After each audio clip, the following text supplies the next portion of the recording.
السلام علیکم ورحمۃ اللہ وبرکاتہ۔ میں ہوں محمد فاروق۔ آج ہم ایک نئی سیریز پر کام شروع کریں گے اور یہ سیریز ہے کاغذی کرنسی کا آغاز، اس کی تاریخ، اس کی ضرورت، ابتدائی تجربات۔ بیسیکلی یہ ساری جو ہماری سیریز ہوگی یہ عالمی مالیاتی نظام کی تاریخ، اس کی حقیقت اور یہودیوں کے کردار کے بارے میں یہ ہوگی۔ آج دنیا میں یہ جو نیو ورلڈ آرڈر یا سپر نیو ورلڈ آرڈر کی بات چلتی ہے، یہ تمام چیزیں کیا ہیں؟ اسرائیل کیوں حکمرانی کر رہا ہے امریکہ کے اوپر، اور امریکہ کیوں حکمرانی کر رہا ہے پورے یورپ اور پوری دنیا کے اوپر؟ چائنا اور روس کیوں امریکہ کے نظام کے خلاف ہیں؟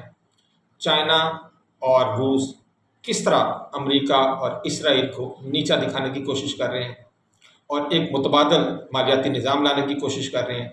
آنے والے دور میں کون سا مالیاتی نظام دنیا پر رائج ہوگا، کون سا ورلڈ آرڈر دنیا میں چلے گا؟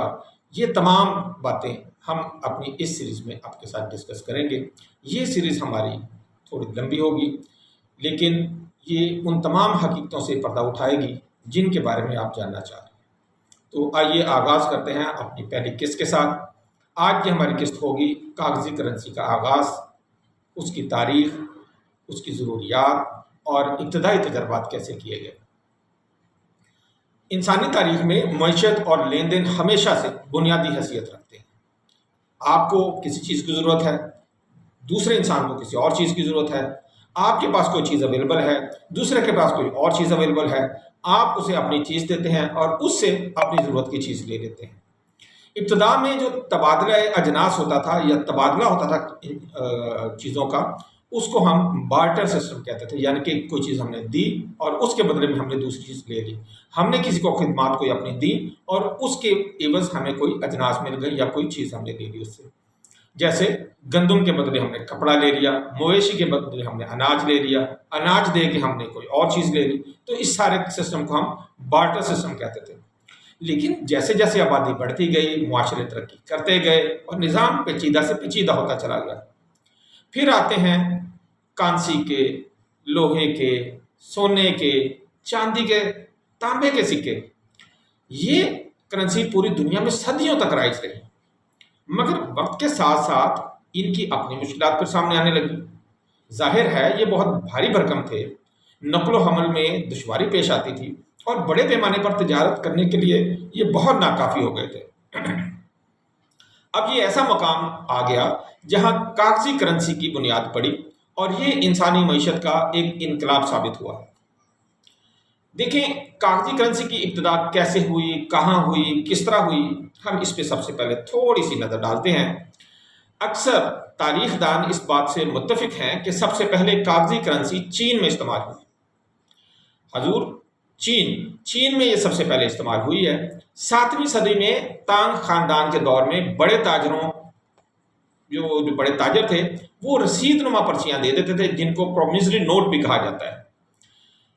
یہ سکوں کے عوض یہ ہوتا تھا کہ وہ بھاری جو سکے ہیں ان کو ڈھونے کی جگہ کے اوپر پرچی کے ذریعے لین دین انہوں نے کرنا شروع کیا۔ بعد میں 11ویں صدی میں سونگ خاندان آیا جس نے پہلی بار باضابطہ طور پر حکومت کی سطح پر جیابزی نام کے کاغذی نوٹ جو ہے وہ انٹروڈیوس کروایا۔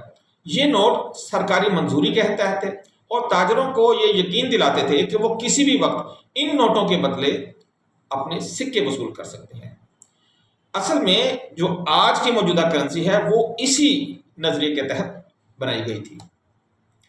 اب آتے ہیں ہم سیدھا وہاں سے اسلامی دنیا میں جو کرنسی کا نظام رائج تھا۔ اسلامی دنیا میں صدیوں تک سونے اور چاندی کے درہم دینار استعمال ہوتے رہے۔ عباسی اور عثمانی خلفاء کے ادوار میں کاغذی پرچیوں کا ذکر تو ملتا ہے لیکن وہ عام نہیں تھی۔ مسلمانوں میں مالیاتی استحکام زیادہ تر دھاتوں کے سکوں پر مبنی رہا، تاہم بعد میں جب یورپی طاقتوں نے کاغذی کرنسی انٹروڈیوس کروائی تو دنیا بھر میں یہ نظام پھیل گیا۔ اب ہم یورپ کی بات کرتے ہیں کہ یورپ میں کاغذی کرنسی یہ کیسے یہاں تک پہنچی ہے۔ یورپ میں کاغذی کرنسی کا جو تصور ہے یہ 17ویں صدی میں ہمیں نظر آتا ہے۔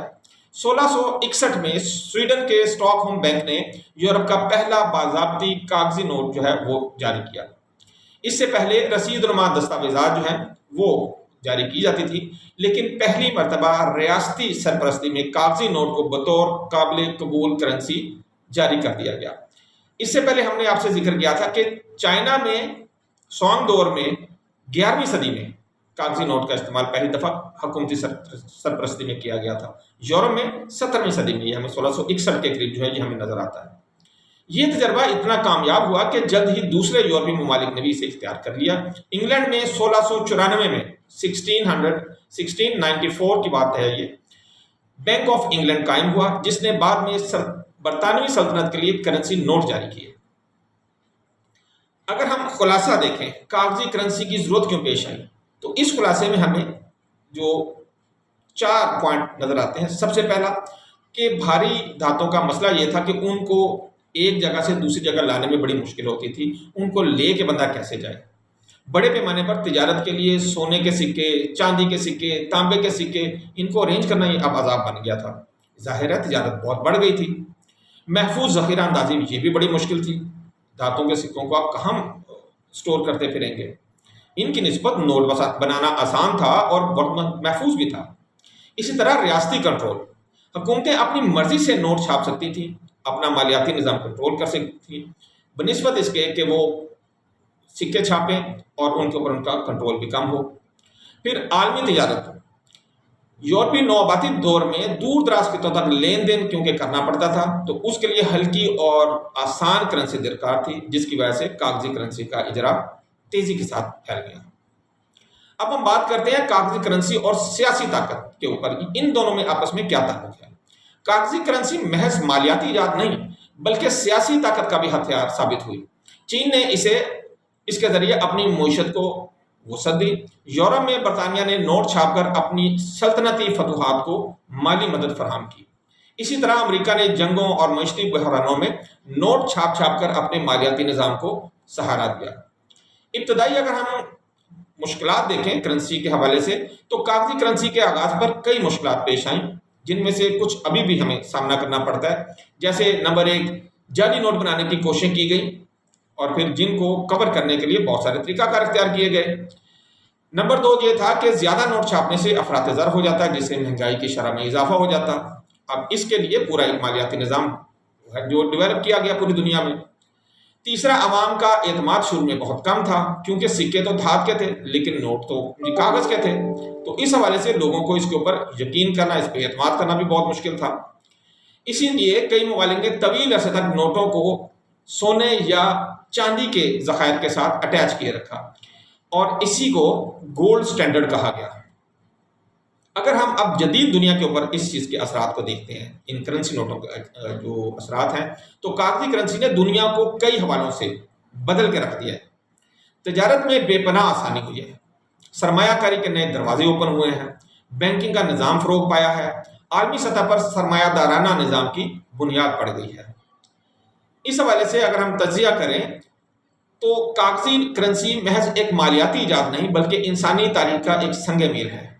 جیسے پہیہ ایجاد ہوا تو آپ کی صنعت کہیں سے کہیں پہنچ گئی، اسی طرح کرنسی نے مالیاتی نظام میں دنیا کو بہت جدید ترین پیمانے تک پہنچا دیا۔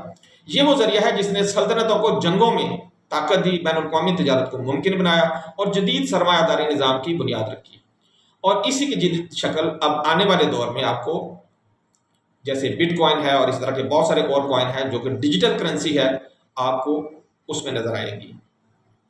انشاءاللہ ڈیجیٹل کرنسی کے اوپر بھی ہم اس کے بعد جو اگلا ہمارا سیریز ہوگی وہ ہم ڈیجیٹل کرنسی بھی آپ کے لیے لکھ کے آئیں گے۔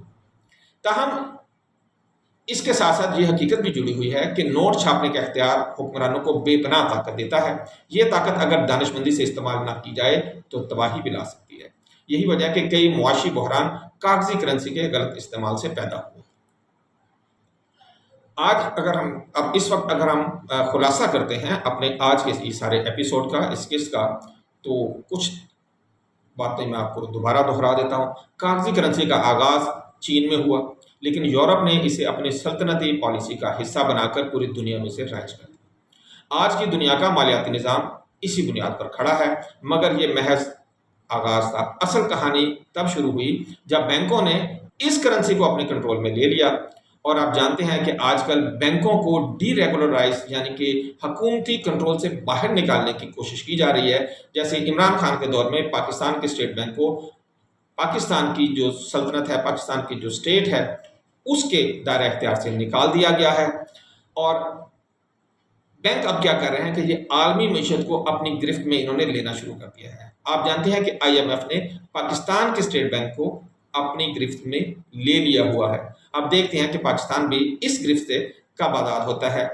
اب یہی موضوع ہمارا آگے دوسری قسط میں چلے گا، جس میں ہم زیادہ تفصیل کے ساتھ آپ کے ساتھ بات کریں گے، اور انشاءاللہ یہ قسط آپ کے لیے کل شام 6:30 بجے لے کے حاضر ہوں گے. تب تک کے لیے ہمیں اجازت دیجیے گا. ایک بات کی میں آپ سے ریکویسٹ کروں گا، ہمارے سبسکرائبرز ابھی تک بہت کم ہیں. اگر آپ ہمارے ساتھ تعاون کرتے ہیں تو یہ ہماری حوصلہ افزائی ہوگی اور ہم آپ کے شکر گزار ہوں گے. Thank you very much. اللہ حافظ. السلام علیکم ورحمۃ اللہ وبرکاتہ.